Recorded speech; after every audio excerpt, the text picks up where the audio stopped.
Hello there. What is going on, everyone? We are talking Star Wars Shatterpoint today. It's an attacks overview. This is going to deal with dice. This is going to deal with stance cards. Also an Anakin Skywalker preview. Kind of got two articles summed up in one video today. Really cool stuff. We're going to be talking about the dice faces, the symbols, what they mean, as well as the stance cards and those cool chains that your successes can give you, and how that works. Very cool stuff. Will Schick actually elaborated quite a bit on that recently. If you haven't seen the video from last week, Will sat down with me and we talked about Star Wars Shatterpoint in great detail, and as well as a couple of other topics too. So you should definitely check that video out if you haven't already. When you have time, it's kind of a longer video. We talked a lot about Shatterpoint, so when you have some time, if you want something in the background while you're painting or doing your great stuff, definitely check that out. If you guys are new here to the channel, also, we do a lot of Star Wars tabletop gaming. Be sure to subscribe, stick around. We're doing a $25 Amazon gift card giveaway. This is going to run for a couple more days, and then we're going to be starting a new giveaway. And to enter to win any of these giveaways, you just have to be a subscriber and leave a comment on this or one of my videos. The next video, or the next giveaway is going to be a big one. It's going to be for a Shatterpoint core set, so stay tuned for that. That's coming soon, and of course, you don't have to only watch my Shatterpoint videos for that. It's channel-wide, so very cool stuff. So we're going to talk about the tax overviews today. I also want to thank today's sponsor, Luxury Playstyle. They have amazing full metal tokens compatible with lots of tabletop games. Games like Star Wars X-Wing, Star Wars Legion, Magic the Gathering, Keyforge, lots of awesome tabletop games. These are full metal tokens. They're gorgeously painted. They shine beautifully. They have just amazing tabletop appeal. They're also double-sided. They have a nice weight to them. They're going to make you want to play your games more. You're going to absolutely love these. They also make great prize support. I use them in my games. You should definitely check them out. Head over to luxuryplaystyle.com. While you're there, use code CrabbokVIP, and you can save 15%. All right, so today's, we got some pretty cool stuff. Now, if you guys have been following the channel, we've been talking a lot about the articles that are out there. This one, I'll put a link in the video description below if you want to check this one out and read over all of it for yourself. But they're going to be talking about the combat trees, attack dice, and all of the kinds of cool things how these work together. So first off, let's talk about attack dice. There's D8s, 8-sided dice for attack, and 6-sided dice, or D6, for defense. We did notice very early on that there are no blanks on these dice, and there was a lot of questions of what this symbol means, and that is a failure. So that's kind of effectively the blank. It's interesting to me that they decided to go with an inked symbol as a blank, as opposed to just not a blank altogether. And I think that is it counts for a couple of different things. For one, every once in a while, I've seen like a die where like the ink is like doesn't dry in there all the well. Or like if you ever seen like a misprinted die, kind of. The thing with like stuff like that is sometimes you won't notice it right away, and so you'll be rolling dice that would be hits or whatever that you don't think, oh, it's a blank or whatever. So by making sure that every die has a printed face on it, you're gonna, if there is any kind of misprints or error with any kind of dice, you're gonna notice those right away. So I thought that that's at least one positive of having a failure on there instead of a blank.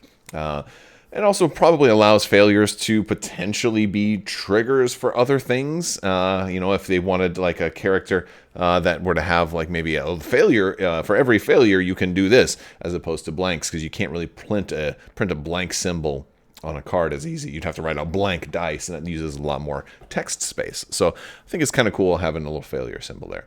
But for defense dice, you have a block, you have the failure, and then you have this diamond, the defense expertise. For attack dice, you also have the failure, you have the hit, and you have the attack expertise. You also have the critical. And the criticals cannot be canceled by blocks. So basically, blocks cancel hits or strikes. So, blocks cancel hits, crits go through, you can't cancel crits with blocks. So it's almost like crits have pierce, from a certain point of view. And attack expertise and defense expertise are totally different, because what they're going to do is they're going to trigger these special little parts on. Basically, you have a chart at the bottom of your character's stance card. So if Ahsoka is using her Jar Kai stance, then she's going to have, we got all kinds of information here. This is really cool. But if you roll diamonds, let's say she's defending, right? Well, if you, depending on how many diamonds you roll, you're going to get different bonuses. If you only roll one, you're going to have to check out the top thing. If you have like 3 or 4, you can do all this stuff, which I think is really cool. And for attack, like 1 diamond would, for Ahsoka, would translate into 2 hits, referencing this chart under her lightsabers. However, if you roll 2 diamonds, well, looks like that's still only 2 hits. But once you get into 3 diamonds, all of a sudden, boom, now it's 2 criticals. I don't know if you get to add, I don't know if they're sequential. So if you rolled like 5 diamonds, is that just 3 crits, or is that 3 crits plus the 2 crits from the 3 to 4 plus the 2 hits from the 1 to 2? I'm curious how those all stack. But yeah, so I thought that's pretty interesting. That like basically, at a certain point, you're like, okay, 1 diamond is good, but if you were able to get like, sometimes, and for some people, like a second one doesn't really give you as much benefit. Whereas sometimes maybe you just would rather roll all crits, which of course, that would be great also. On the defensive side, it looks like there's different things that your defensive, masteries will roll into. And so you've got, basically you get a block symbol on one. And then the other thing, you have this orange symbol. It looks like it changes a crit into a hit. For your attack pool. Now, again, these are defense dice, so you wouldn't have any crits of your own. It can potentially change one of your opponent's crits into a hit. And I think that's pretty cool, because what that looks like that will allow you to do is like, oh, you were going to get one through no matter what. Hold on, now I'm changing that to a hit. Now, all of a sudden, now my blocks can cancel it. So I think that's pretty cool. And I'm curious who modifies dice first. Again, this is probably stuff that we'll have answered a little bit more clearly as we get closer into everything. I'm guessing the attacker probably modifies dice first, and then the defender goes after that. Because, if you could potentially turn things into crits, am I going to be able to do this after you? Or, will one counter the other? And all of that cool stuff. But we also have the combat tree above here. And depending on the number of hits that you have, this is how far you can advance the combat tree, which is pretty cool because, again, they haven't given us a full lexicon on what every symbol means, right? But you've got these little kind of explosion symbols, like that first one, the starter, the dark orange, which is your starter. That first one is going to be 2 damage. That second one for Ahsoka here looks like a single damage, and then like a broken blaster pistol, which either is like maybe a disarm, or maybe you just can't attack 1 round, or maybe you permanently have a weapon broken or something like that. I'm guessing I got to go back and look at all the tokens to see if there's like a disarmament token.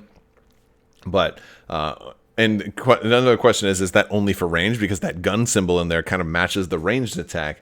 So is that only a ranged thing, or is that disarm your next attack action period, or your next combat action?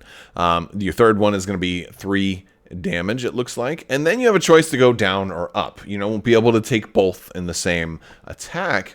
But like, for example, if you go down, you've got 2 different symbols there. Now, there's different movement symbols. There's one that's like a move with like a dotted, like a dashed line. And then there's another one that's a move with like a diagonal line through it. Basically, we know that some of these effects allow you to reposition. And we also know that some of these allow you to shove other people off the way using that shove tool, that 1-inch little push.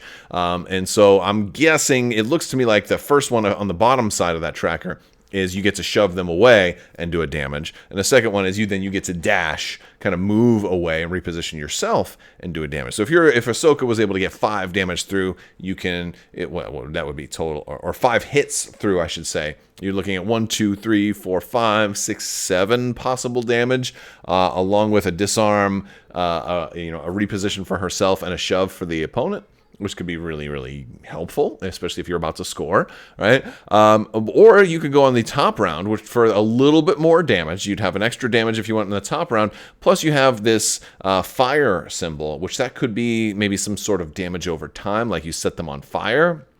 You know, it's unclear exactly what that symbol is. I think it's probably bleeding, actually, looking a little closer at it. It could either be like a rose petal of fire or bleeding, but I'm guessing it's bleeding, where she kind of, you know, it seems a little weird. Lightsabers usually don't leave you bleeding. You know, they usually cauterize the wound right away, but maybe she got you with the part of them. You know, I bet you she could probably find a way to do it. Maybe she gets you at the hilt a little bit, or maybe uses the Force to just tear open your skin just a little bit, so you're going to take damage over time or something like that. So that's kind of how the combat trees work. Over on this side, you're going to see the melee stats and the range stats. This was, I think, pretty obvious to a lot of people. I've seen a lot of other content creators and stuff kind of take their guesses on what this means, and it's all self-explanatory. So if she's in this particular stance, this is the dice that she's going to have. So she's going to have no ranged attack, but she'll have 5 defense dice against ranged attacks, and she'll have 7 melee dice for a melee attack, and 5 defense dice against melee attacks. So she's got the same defense whether it's melee or ranged. As we scroll down a little bit more, we are going to also get an Anakin Skywalker article that's going to give us some details on Anakin. Now, for Anakin, we get both of his stances. We've got Jem So, and we have the Xian. And of course, Jem So is a little more attack oriented, and Xian is a little bit more defensive oriented, and so this one's kind of cool. So one of the interesting things about the difference between Anakin Skywalker's stances, he's going to have more dice on his lightsaber if he's in Jem So. He gets 8 dice there, and 5 defense dice against both. For Xian, he only gets 7 dice for his lightsaber, but he increases his defense to 6 dice against both. But not only that, that's not the only part that changes. It's not just his dice. His combat trees also change, as well as his diamond results, which is pretty cool. Jem So, for example, is all crits. So one diamond's going to get him 1 crit. The second one's going to put him into the 2 to 3 chart, which is 2 crits. 4 or more is going to be 3 crits. So that's pretty cool. So lots of damage that basically is more guaranteed to go through, or at least more hits that are guaranteed to go through. And then, of course, that damage chart in the combat tree is 3 damage for the starter, and then 2 damage for the second. So even 2 hits is going to be 5 damage through. Then you've got bleeding, and then 2 more hits. And if you go up, it looks like you're going to get a force jump. I guess that's a jump action, right? That's what we seem to think that one is. And then another damage, then a dash, or if you go down, it looks like you get to shove somebody away and a damage, and then a dash. So depending on, if you already have the high ground, maybe you want to shove somebody. If you need the high ground, you go up, right? And that's pretty clever. You go up if you need the high ground, go down if you don't need the high ground. And then the last one is like like a compass rose kind of up, down, north, south, east, west kind of symbol. Not exactly sure what that symbol means just yet. For the Xian form, our offense is still there. It's just not as high. He can still attack. He can still do some damage. His diamonds are only going to get him hits unless he gets 4 or more, and then you get a crit and then 2 hits in there. His defensive diamonds are a little bit better. He gets more blocks and more converting criticals into hits, which is good. It's pretty decent. Plus, you're getting an extra die for all of those defenses. It is also important to note here that most characters seem to have way more attack dice than defense dice, which means you're going to be seeing hits get through. You're going to be seeing characters get damaged. You're going to be seeing people, traversing these combat trees quite often in combat. And it's nice to see that. I don't think you'll have very many attacks where your defender just blocks everything and then I wasted my whole turn attacking and did nothing. You're probably always going to do at least something. And I think that that's a cool thing about this. The combat trees here are very, very different. So for Form 5 Shien, Anakin starts off with being able to dash. If he wants mobility, he wants to take this bottom row. Mobility and damage, mobility and damage, mobility and damage, jump and damage, and then disarm and damage. Or if he's going up, he can have people heal. It's that healing symbol. Then it's that other compass rose kind of symbol again with damage. Then more healing. So again, that's a lot more defensive. And the article seems to indicate that that healing symbol can be for other folks as well. Again, I want to get all of these symbols, spelled out in all their glory to really kind of plan out how your attacks are going to go. And we've seen a couple of other stance cards also. They've been kind of, if you go back through all the articles, you'll see some more spoilers. And now we're kind of getting a better idea on how those are going to work. It's going to be very interesting. So, depending on where you are, and this is another reason I think that having the high ground is going to be good, because if you look at his gem combat tree, if I have the high ground already, then I have more flexibility to be able to push you away, so that is pretty cool. It also makes me really excited about multi-level terrain. Instead of just having like the low ground and the high ground, or having like 3 layers of elevation, or maybe even 4 layers of elevation at certain extremes. Sounds like it could be really, really cool. But then we also have Anakin Skywalker's cards. And I think these are things that we've already seen. So there's not a whole lot of new information here. Anakin is going to have 7 squad points. He's going to have 4 force. Now, that force is not the force. It's more about his presence.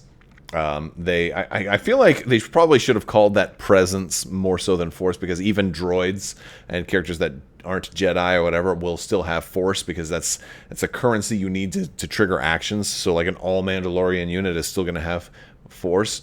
So it's more of a Will Schick describes it as how the force is present in all living things, or it's part of our world, and it's always present. I'm like, okay, so but at the same time, presence might have been a better term, but this is a Star Wars game, so you do need to have Star Wars terminology in there. So that's probably why they ended up going with force. So Anakin's going to have his abilities. He can force jump to spend 1 force point. He can do, I'm going to end this for 2 force points. After he makes a combat action, he can use this ability. He will be able to make an attack targeting the same enemy character within range and line of sight. So basically it's a double tap if you've got the force. Now the cool thing is, if you got the force for it, cool thing about this is force is going to be refreshed every time you go through your whole deck. So you're thinking, oh boy, do I really want to spend, if I need to force jump and then attack and like double attack, that's going to cost me 3 force. That's if Anakin's not wounded. The cost begins to go up as he gets wounded also. So that's something else to think about. But is that something, if I use it, is it gone for the whole game? Well, no, if you want to save your force for Anakin, you can have him double attack every time he activates, potentially. Might be tricky, and you'd be neglecting the rest of your team quite a bit, but that's an option. I don't know. After our discussion with Will Schick, I'm really not sure how viable it's going to be to really try and do that, and to really try to deathmatch and attack. Might be fun, but you might lose while doing it. And that's okay. I don't mind to lose. Having fun once in a while, it's always good to just go attack. But that is it for the look at Anakin Skywalker. And there's plenty more articles on here. If you're going to be going to Adepticon, there's articles on how you can sign up for demos, and all the other articles are also present on atomicmassgames.com/Star Wars Transmissions. So if you want to head over there, you can check that out. That is going to wrap up today's video. I want to leave you with one more reminder to check out the interview with Will Schick. Lots of great information came out of that. And I know a lot of people have been asking for like TLDR bullet points and everything. Those are certainly out there, but at the same time, I think there was so much context around each of those bullet points that it helps to, if you have the time, to watch and check it out. All right, guys, that's going to do it for today. I want to thank you all so much for hanging out with me today. Thanks to my patrons. You guys are absolutely amazing and help make this channel possible. I will talk to you later. May the Force be with you. Live long and prosper. Be excellent to each other. Party on, dudes. So say we all. Cowabunga, and the spice must flow.